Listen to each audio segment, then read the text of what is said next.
Namaskar and welcome to Candid Conversation.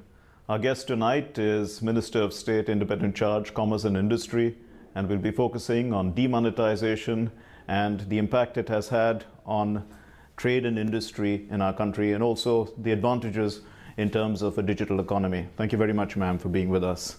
First of all, it's been over a month and a half now since the demonetization has come into effect, and it was supposed to have a debilitating impact on the economy. Let's say the informal sector, some people were saying we're going to, just be wiped out. Is there much evidence that something like that is happening? Well, that's not intended at all, and I don't think that is happening. What is important to notice is this is the government which brought in the Jan Dhan Yojana, which meant that there was a very clear push from the government side to ensure that every individual will hold a bank account. It was taken on mission mode from September of 2014. Then households were contacted, even households which were in far-flung area, with an intention of making sure that even where there was no brick and mortar branch of a bank, individuals will be serviced by bank mitras, essentially those who are representing the banks with a handheld instrument with which you will be allowed to take money, or meaning withdraw money or put in cash into your bank. This was also to be after a few months of observing the client and his banking conduct would be strengthened with a RuPay card. So this government in the last 2 years has been making sure that financial inclusion happens at all levels. Sure. Now, it's one thing to have the account and also to actually fully utilize it, fully operationalize it. From the government's point of view, the opening of the account was not just a ceremony. Every direct benefit transfer under the entitlements, either as pension or housing allowance or anything else, Manrega payments, were all being pushed through the DBT into these accounts. Right.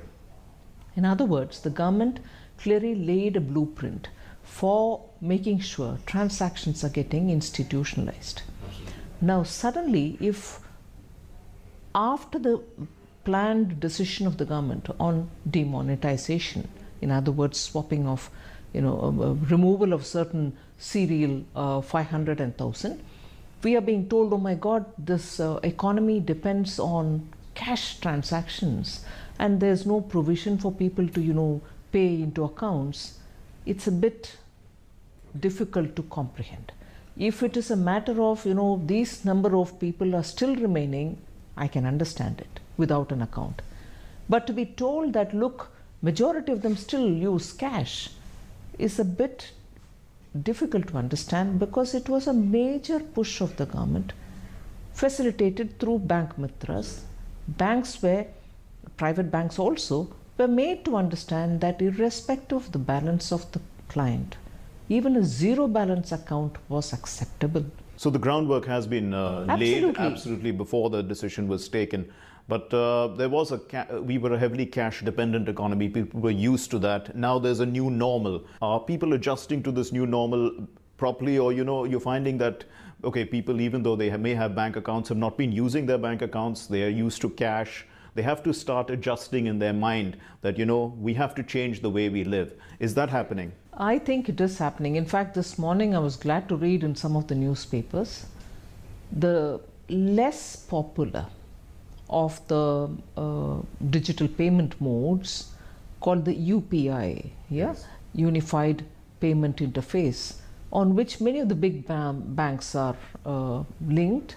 They still don't have the interoperability convenience, but still, that is why I said it is less popular, has itself had a major push-up in terms of acceptability and usage. Between November and December, calculations show that there is a more than 100% increase in people using UPI. And in areas where smartphones are not being predominantly used, the USSD, which operates on less than smart, in the sense of Android phones, feature phones, based on the bank, based on the mobile's number and the account number of the account holder, which is also now available in regional languages. A lot of activity through teams which are being sent from the Niti Aayog. People are being exposed to using mobile phone as a wallet itself. In other words, you can enable payment, but also have the capacity of your mobile phone behaving like a wallet. In other words, a payment, platform.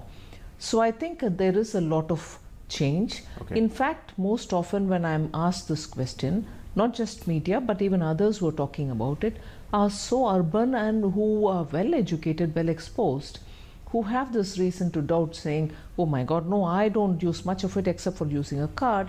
But surprising element is, when you go and see in the mandis, when you go and see in the bazaars, in tier 2 towns, tier 3 towns, they have adapted far more to these methods of payments, rather than us who are still dependent on only, or moved only that far with a plastic card and not further. That the digital payment possibilities exist beyond a card, beyond the credit and debit cards that we have, is the message that I think is important for today. And let's it is look at the up. small entrepreneur, ma'am, who maybe even those who push carts, for instance, they have only been dealing with cash. And I've also interacted with some of them, and they have, over this time, they have been dealing a lot on credit rather than moving to the digital mode. Not able to understand perhaps enough of it, not able to trust it. Because you can't suddenly get into the banking system. Initially there was, let's say, banking across the country, universal banking. This concept didn't exist for people. You paid for an outstation check a little more than there was a cost involved. Now things are much more easy, but people are not able to understand this, and they have been dealing with credit until they get, let's say, the 2,000 rupee note to come in, and then how do you understand? Isn't this a problem, would you say, ma'am? More than an issue of understanding, it's more for want of people approaching them to do the transition, actually. Okay. Where you have had fairly dynamic local area agents for these payment platforms, private or public, the adaptation and change has happened. And where people have not been approached as yet, as I said, it's not for want of understanding, because these are fairly simple methods that you have to adopt in a phone that you have. And many of them are today comfortable with the mobile phone applications that they hold. So where this access has been enabled, where this access has happened, the conversion has happened. So today it is for want of access, in the sense for want of somebody approaching them to tell them that they can do this on their phone, whichever phone be it. I think that's the difference. So ma'am, we've dealt with the medium of exchange aspect. Now there is the demand aspect as well. Some people said the demand will fall, as a result people will lose jobs. Is that happening, would you say? And even globally, when we talk about demand, we have to find exporters, also have to find new markets. Is this all happened at a time when, has demonetization happened at a time when the economy itself is finding it tough? No, the economy as it is, we can't make a sweeping statement saying economy is finding it tough. Exports are finding it tough. But exports finding it tough are particularly in some sectors, and some other sectors have really managed to find their feet. So the economy as it is, if it is finding it tough, we wouldn't be at a 7.5, 7.6 growth. In the context of the demonetization, yes, in one quarter there will be aberrations. There will certainly be an impact on areas. However much I would say, how is it that people are not having a bank account? However much I would say, since 2 years of this government's efforts, why is it that cash payments are still on? All these can be issues of worry for us, because for the last 2 years we've been, but the prevalent condition is, yes, probably there are still a lot of people who are dealing in cash. Those sectors will certainly have in this quarter, at least a fortnight after the 10th of November, that impact of, you didn't know how to juggle around for want of that cash which you've always depended on. It's more the currency rather than money. If only we can differentiate between this, looking at it from the point of view of availability of currency and as different from availability of money, yes, we'll know that it was a lot of angst being expressed and which many of them got over later on. The difference that I'm trying to drive at is the employer is not for want of cash in his bank account, yes, saying, I don't know how to pay my employees. Okay. He has money in his account. Otherwise he wouldn't have employed them. He has planned for his employment in the sense he's planned for the number of workers he would want, engage them on a certain rate. He has got money in his account because that's the necessary input that he has to spend and get the workers to do what he wants so that he produces what he wants and then markets them. So he has the money, sure, but he didn't have the currency to pay. But the point here is, therefore, couldn't he have passed this money which is in his account to the accounts of the people? Suppose they didn't have an account. Yes, during the phase of November 10th to about 20th or 30th, banks were overloaded and they were looking at other things. They couldn't have opened the account. But that's where the point is. If only accounts were opened, and he, after all, has the money, so he would have had to pay them. Sure. The economy did not suffer for want of money. It suffered for want of currency notes, in which we've got habituated to use. And it is this habit, it is this economic habit which has to change.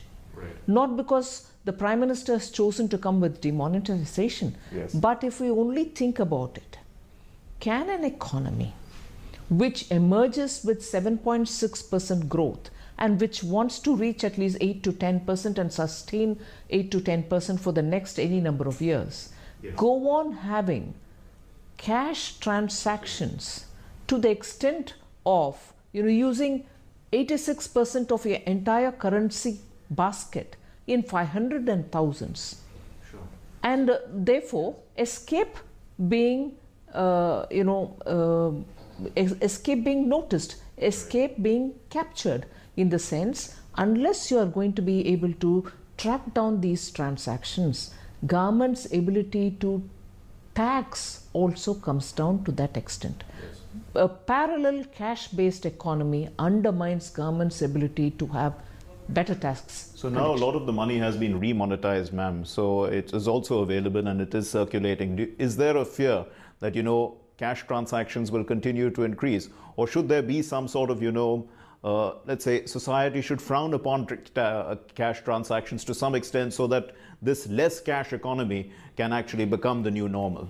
For which the government is trying to incentivize, so that when digital payments are made, when cards are used, charges are not laid on them, so that such payments, meaning non-cash payments, either through card or other digital modes, are cheaper than when you pay through cash. So that's the effort which the government is making now. And it's a clear, larger plan where on the one hand you're very clear that you're trying to absorb as much of the black money or yes, get them out to be somewhere, make them pay the penalty, make them then understand that it is very expensive to hold black money. Okay. It can also be penalizingly expensive. At the same time, looking at moving on to using other digital payments, and therefore to narrow it down to say, oh, you said you're going to be targeting black money, but why are you now talking about cashless yes, economy? And why are you now moving over to talking about usage of digital payment? Sure. Are you shifting focus? It's all, a half-baked approach. Okay. You're looking at, one, removing the black money, certainly, yes, and making sure currency plays lesser role in every transaction of the economy. and therefore then moving on to less cash transactions, whereby you're able to have better tracking of every transaction. Sure. Ma'am, before the break you were talking about better tracking of transactions. There is a feeling that, people are not that they don't want to pay tax, but it's complicated. It gets, with this digital format, will it be much more easy for people to pay taxes? Will tax rates come down? Is that the biggest incentive that people will have for us to become a more tax compliant society? There are two sides to this. One, the entire exercise of having to pay taxes, the process will have to be simplified, in which case you'll probably look at just one form with simpler explanations, columns and verticals matching, all that. So the simplification of the process is something which the government will work on. The other, which is what is the captivating debate nowadays, saying if this has happened, does it mean that the government is going to come up with some incentives, some attractive things about what tax compliances, let's say a middle class citizen will have to look at? What happens to those who are never paying tax? Will they be brought in, but brought in at what cost? And so on. The indications which the finance minister is giving, that, and which he's been giving since 14, is that we want a simplified tax framework. And of course, that which is the process side of my argument. The other is to look at ways in which now people feel that this government is caring about them, not just caring at any cost to draw the black money out. Yes, we'll do that, but we'll also have to make sure that we ease the burden on the common man. And is industry expecting something more? The budget discussions are on. At a time, they may use demonetization as, let's say, as some sort of a bargaining chip. I mean, we are affected by demonetization, give us some incentives. I didn't get that feeling, although of course they would, every time there is a budget, industries do come out with, would you please do this for us, because that seems to be the biggest hurdle, or would you please bring in an additional incentive this way because that will promote us better. So from both angles, yes, industries are talking to us, but I have not had industry telling us we've sacrificed so much on demonetization, would you please make up for it? That's not happened. There's also this concern that Parliament was washed out.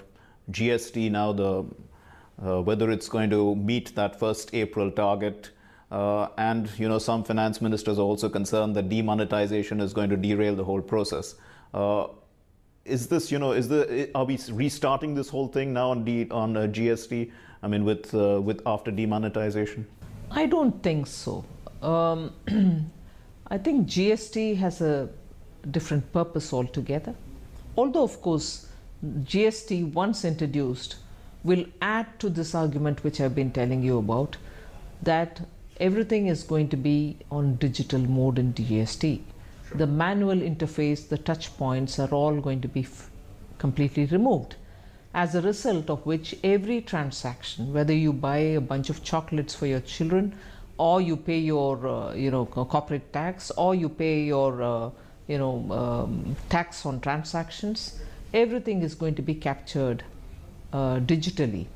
And if this is the process through which you're going to track every transaction, and that is the less cash side of the argument that I gave you when I was talking about the demonetization, the GST is actually an argument for making India one market, free movement of goods and services, a certain uniformity in taxation, avoiding duplicity in transaction, overlap of taxes. All this is going to be addressed by GST, and that is therefore not something which can be like one of the finance ministers said, we don't want a double whammy. I think that's a bad choice of words for it, because if anything, GST is going to make it simpler for all of us. We'll be paying less taxes, in the sense every tax which gets overlapped, in the sense state also taxes, center taxes, and then end of the day you have, or on two different points on the same thing that you're collecting tax, all this is going to be removed. And therefore I would think if good sense prevails, Sure. GST should not be obstructed to. You did mention less cash. Now, there is obviously a need for a certain amount of cash, and people will be keen to it. Small transactions of 20 rupees, 30 rupees, etc., have to be paid by cash. For that purpose, is there enough? Is the government concerned about the kind of circulation of money that's taking place, or do you feel that over a period of time, what happens when cash is around, it accumulates amongst people who are used to accumulating cash, and the circulation aspect is not taking place. People who are used to hoarding money will start continuing to hoard that money, and it'll never come out. And there are some cases where now we have point of sale machines where people can utilize cash, can be circulated more efficiently. How's the government looking at this aspect, ma'am? First of all, when we talk about cashless society, the first correction that we need to put in place is we are talking about a less cash society and not cashless. Inevitably, the small transactions which happen will probably still happen and continue to happen in cash mode. And the government is not averse to that. That's absolutely not out of the reckoning. Therefore, to imagine that what is happening is defiant of a certain tendency to use cash. It's not a tendency, it is simpler when you use for smaller transactions, 5 rupee note or five coins of one rupee coin and so on. So to that extent where you have to inevitably use cash, we will have to allow using cash. So that's taken on board. But even POS machines gradually are going to be outdated. No, I'm not talking about 5 years, 10 years. It might probably within a year be outweighed, and you might move over to using your mobile itself as good as a POS machine. Sure. So technology is moving so rapidly, and also now with Indian government's push, right, technology is not moving only in smartphones. Technology is moving upwards also in the other phones. So I think even POS machines will probably, and plastic cards will probably get phased out, and your mobile itself will do every other function related. And does this all augur well for investments coming into the country, ma'am? Because yes, absolutely. And Make in India and all the other schemes.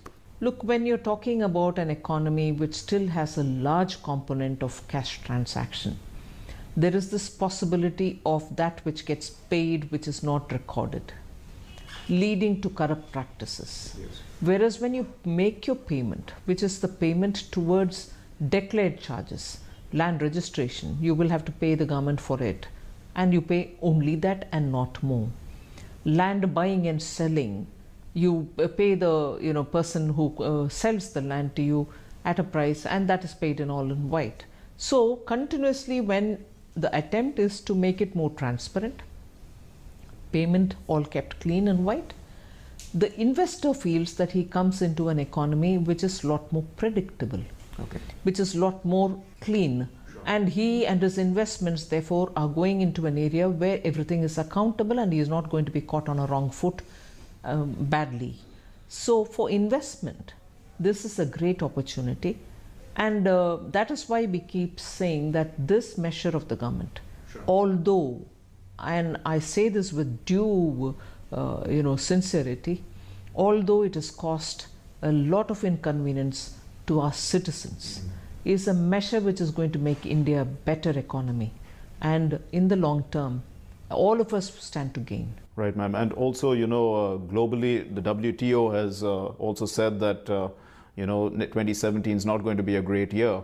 So keeping all this in mind, what is the prediction for 2017 in terms of the economy? Because we've started a new normal, and we were the fastest growing economy in the world. We are one of the engines of growth for the global economy. People are looking at India, isn't it? Yes. And will that continue to happen? I think so. India will still continue to grow, and well at that. And if anything, this government's, the current step will only strengthen it.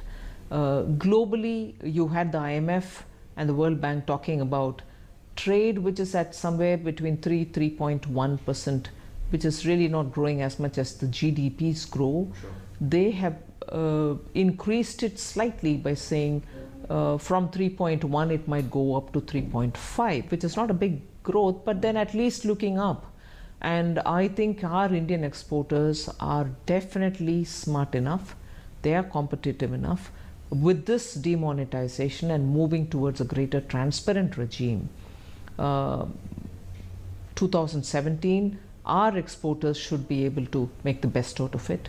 And the Indian economy's strength has not been undermined at any time, nor is it undermined after demonetization. So I have a lot of hope that the Indian economy will do well, not just for export, overall Indian economy will sustain its growth. Ms. Nirmala Sitharaman, thank you very much for talking to us on DD News. You're welcome.